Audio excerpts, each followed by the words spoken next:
Australia has one of the most concentrated grocery markets in the world. The duopoly of Coles and Woolworths account for 70% of all supermarket sales in Australia.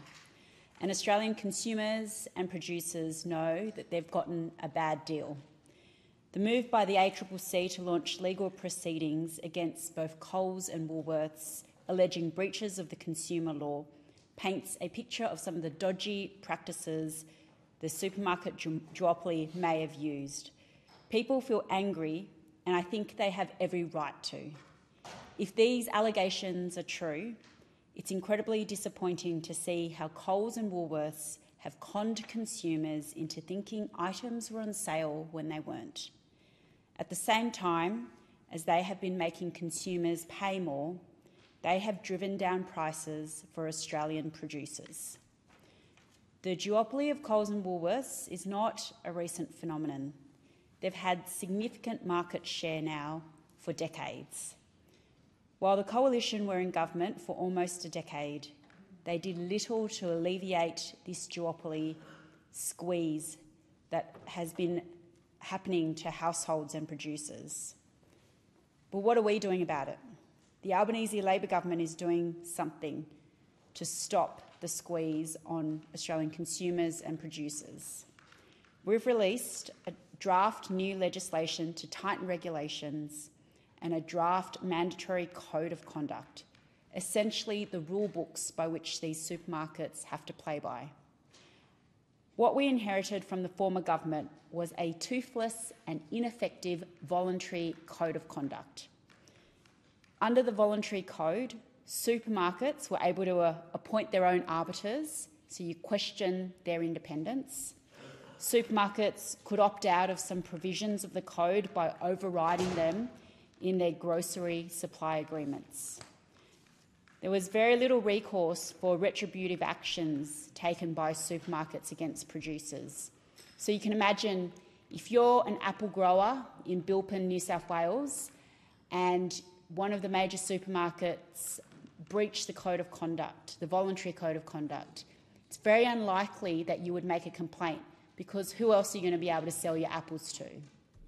And we know that this voluntary code of conduct was ineffective because there were only 5 complaints made by suppliers in 4 years, from 2021 to 2024.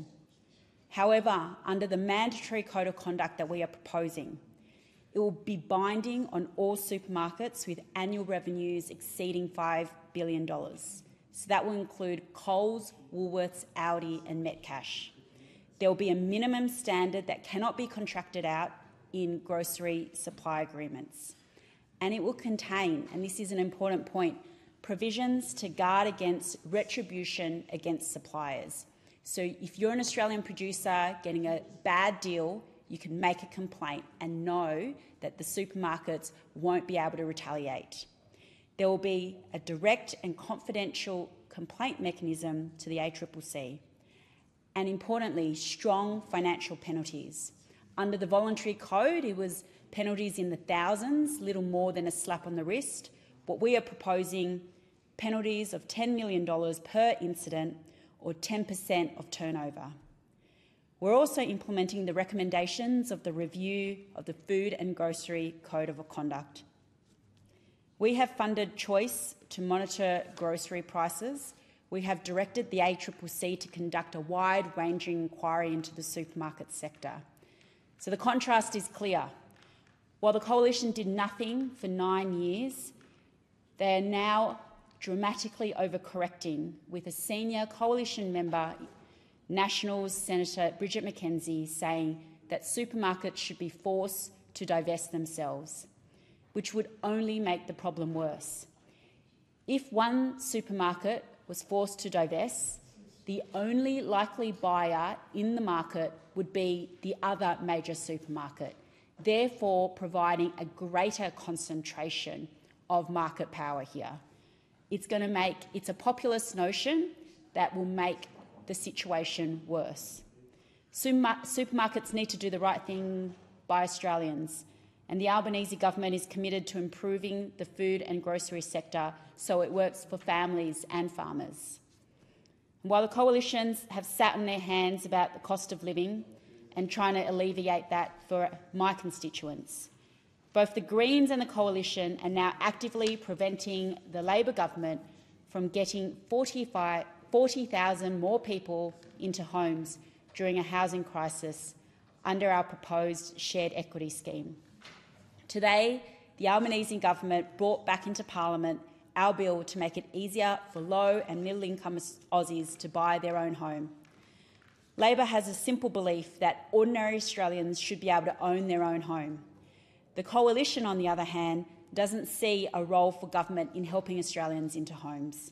They would rather stay at arm's length and wait for an entirely market-based solution to materialise. The Greens, on the other hand, seem to oppose people owning homes altogether, and they appear to want to build homes everywhere else except in their own electorates, with Greens members at the council, state and federal levels coming out in vocal opposition to new homes being built in their local areas. The Greens are the ultimate NIMBYs, and they are making a lot of noise about making homes more affordable, but it all adds up to a lot of nothing. Because for the Greens, the grievance of nothing is always better than the practical solution of something. And the Help to Buy scheme isn't everything. It's not going to solve the housing crisis, but it is a part of the solution. We've had a number of attempts to reach agreement with the Coalition and Greens to help people who need it the most. But the truth is, the Greens in particular don't want to see this bill pass Parliament. Every time they've had a chance to help renters or potential buyers, they have rejected it.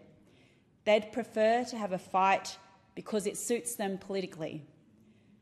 My parents were able to buy a home within 5 years of arriving in this country. They live in that same house today, and it was the foundation that allowed my family to thrive here. That foundation ought to be made available to all Australians.